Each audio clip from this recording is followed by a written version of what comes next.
Hello, my name is Donald Laird, and I'm chair of the Computer Studies Department at Santa Rosa Junior College. Thank you for joining my session. I'd like to talk to you today about things you need to consider when starting a drone program at your school. Just a little background, I started my drone program at Santa Rosa JC about 4 years ago. Let me tell you about how I would approach this knowing what I know now.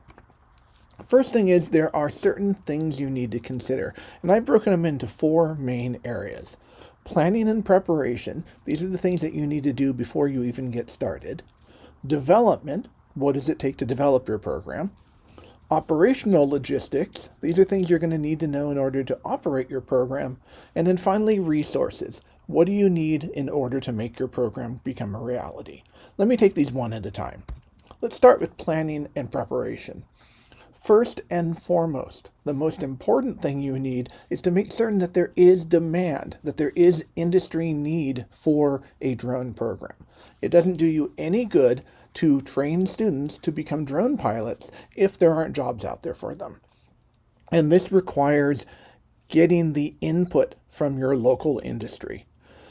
It is likely, given how big of a growing area drone technology is, that there is need in your area, but you need to make certain to find out where that is, because the drone technology is so broad, there are many, many different areas it can fall into, and you really want to tailor your program to meet that. And that leads into your program focus. There are many different types of drone programs that you can create. One option is to focus on just training drone pilots to pass the FAA Part 107 certification. That's what gives people a license to use drones commercially. Some schools focus entirely on that. It is a purely theoretical program, just teaching people the legal requirements and rules that they need in order to pass the Part 107 exam. Another facet you may focus on is pilot training, actually teaching people how to fly drones. And these can be done together or they can be done separately. In addition to those 2 areas, there are some others that your program may focus on. It may focus on the imaging aspect of drone use. This is for taking still photos or for taking videos. That is a huge demand area for drones. There are also many other areas in which applied technology is used. This may be using drones for agriculture, for public safety, for construction and inspection. Any of those are areas that you can focus your program on, or you can have a general purpose point of view. Once you've decided on what you want your program to look like, then it's time to do the actual development. First, you need to figure out what courses you want to offer.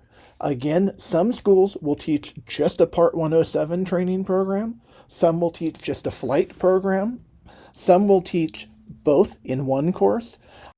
I have seen throughout the state of California schools teaching everything from a single drone course up through a huge collection of courses. So once you've determined your focus, you can figure out which courses go with that, and then you can develop your curriculum. When it comes to developing your curriculum, I highly recommend looking at what other schools are offering and seeing what works best in your environment. It doesn't make a whole lot of sense to create it from scratch when there may be a program that you can model after. And finally, you may want to create a program. These can be anything from a single course certificate. That's one of the ones that I happen to have. My course that teaches students the Part 107 leads to an industry certification, so therefore it is a certificate in and of itself. Other schools may have larger certificates, or they can have a major. Now, these majors will most likely involve coordinating with other departments to bring in some of their courses. This is where doing your planning ahead of time, finding out which other departments want to be involved in your drone program, is really, really valuable. The third area is operational logistics. These are things that you need to think of while you're working on your program.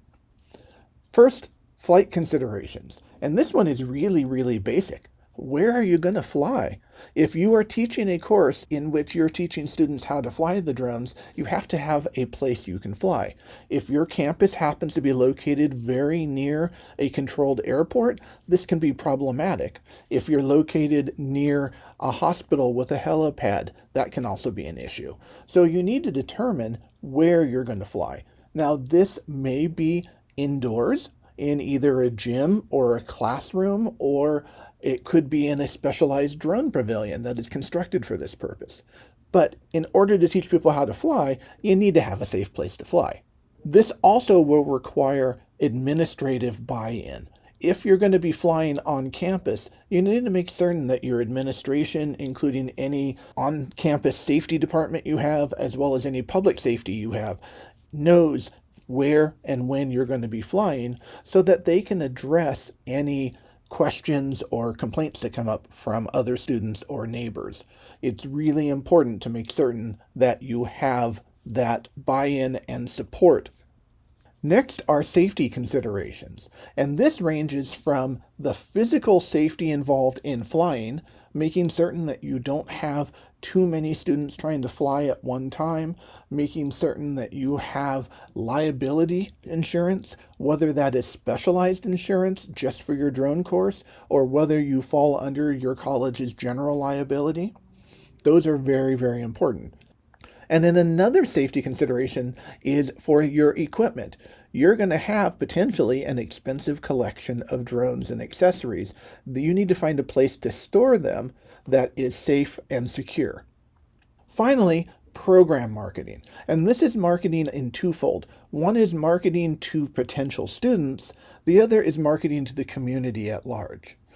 For potential students, it's really helpful to get to every activity you can. Any student open houses or student demonstration days are a terrific place to show off your drone technology. Putting a drone up in the air draws people over to you. As far as the community goes, this is where everything from a farmer's market to other community event and even elementary school career fairs, science fairs, they are great opportunities to show off your technology. I have personally found that marketing my program through local service clubs helps tremendously. I have spoken to Kiwanis and Lions and Rotary clubs and can reach the business sector really easily that way. Unfortunately, drones instill some very strong reactions from people. People either love the technology or they're really afraid of it for privacy or safety concerns. And so you, as a developer of a drone program, have to become an advocate and a spokesperson for good drone usage. And you have to be able to share this with the community in order for them to buy in. Same thing goes with local police and fire departments. It is a tremendous help if they're on your side. So reach out to them. They may already be using drones. They may be considering it, but they are or can be your allies in this. Do remember though, anytime you are out in public flying, you are an ambassador. What makes the news, unfortunately, are the problems, the people who fly recklessly, the people who cause accidents. What we need to do is to be a good ambassador. We need to be able to show people that drones can be flown safely. I can tell you from my personal experience that almost every time I fly out in public, I spend part of my time educating the public, teaching them what drones are, that they shouldn't be afraid of them, that they shouldn't be intimidated by them, that they aren't a privacy concern when used responsibly. Next, we look at the resources that you need. There are many resources that you may need in order to develop a drone program. Let me start with people. You need instructors. You need qualified instructors to teach your drone program. And they fall into two different categories. If an instructor is teaching people how to fly a drone, then that instructor needs to be Part 107 certified. What that means is they have to have their license to fly commercially, because as they are teaching students to fly, the students are flying under the umbrella of the instructor's license. If you are teaching only a theory course with no hands-on flying by the students, then you do not need to have the Part 107. Another valuable people resource is if you can arrange to have any kind of flight assistance. When you are teaching people to fly, it's difficult to properly supervise more than about 4 or 5 drones in the air at a time. And remember, you're responsible for how the students fly while they're working under your license. So having instructional assistants, whether they be former students or additional faculty, is really valuable. Just remember, they have to have their Part 107 as well for helping to teach students how to fly. In addition, people are required to maintain your drones.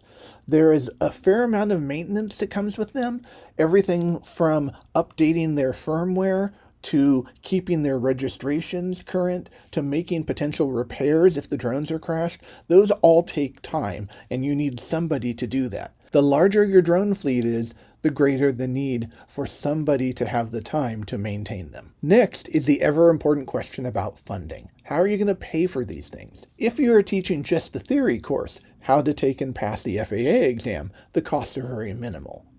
But if you are going to be teaching students how to fly the drone, you need the drones themselves, and those have to be paid for somehow. When you are looking at funding, you also should keep in mind the difference between a one-time funding source or an ongoing funding source. One-time funding sources are, for example, grants that will allow you to purchase the equipment, which I'll talk about in just a moment, that you need to set up your program. Ongoing funding might be for repairs, for buying new drones as they come out to keep your fleet up to date.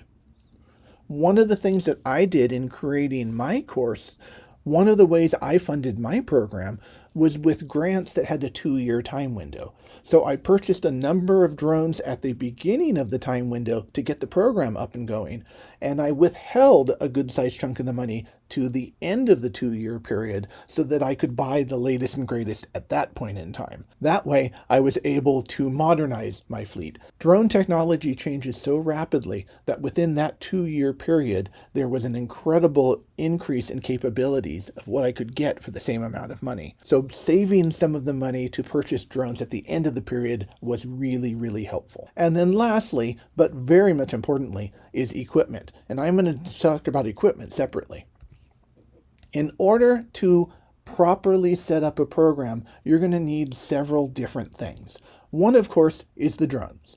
And the drones range considerably. You can pick up a very small drone that can be flown in the classroom for under $100. This is an example of one called the Tello.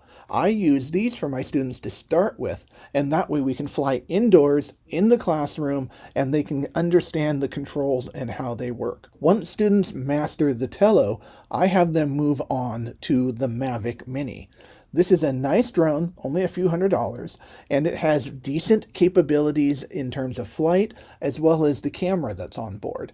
It gives my students a good chance to get their feet wet flying drones outdoors.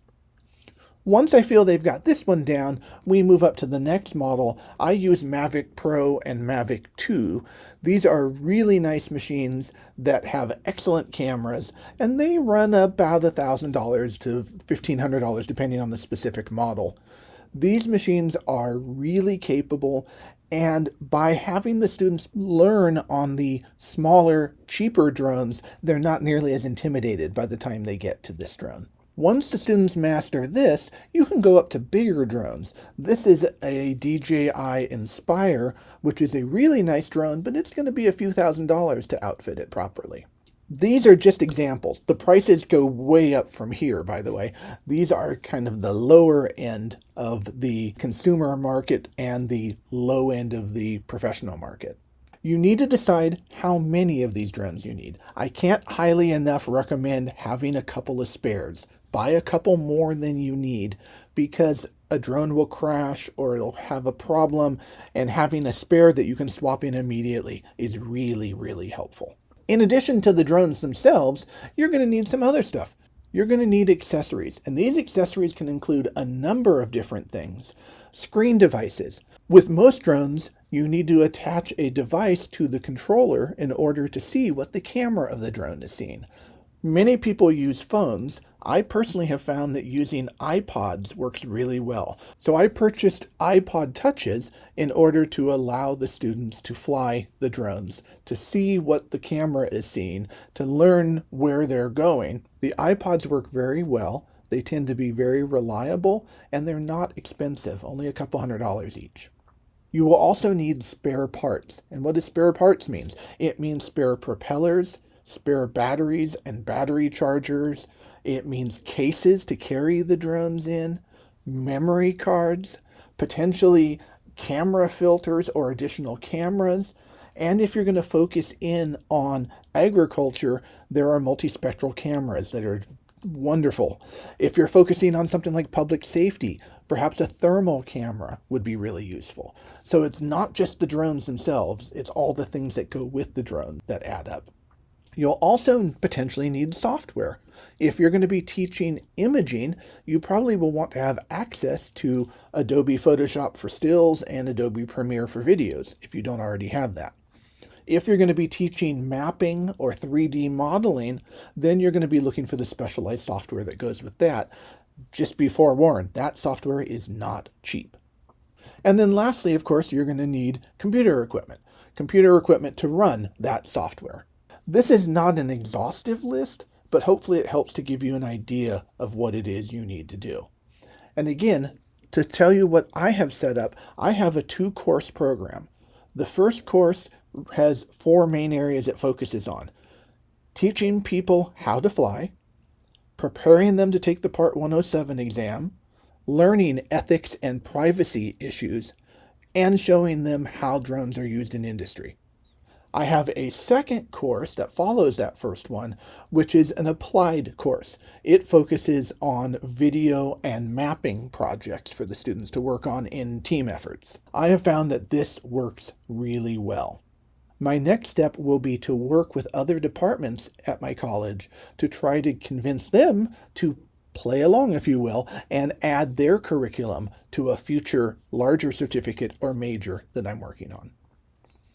I certainly hope that this helped and gave you some ideas. If you would like to contact me, my email is dlaird@santarosa.edu, and I am in the session right now listening and would be happy to answer any of your questions.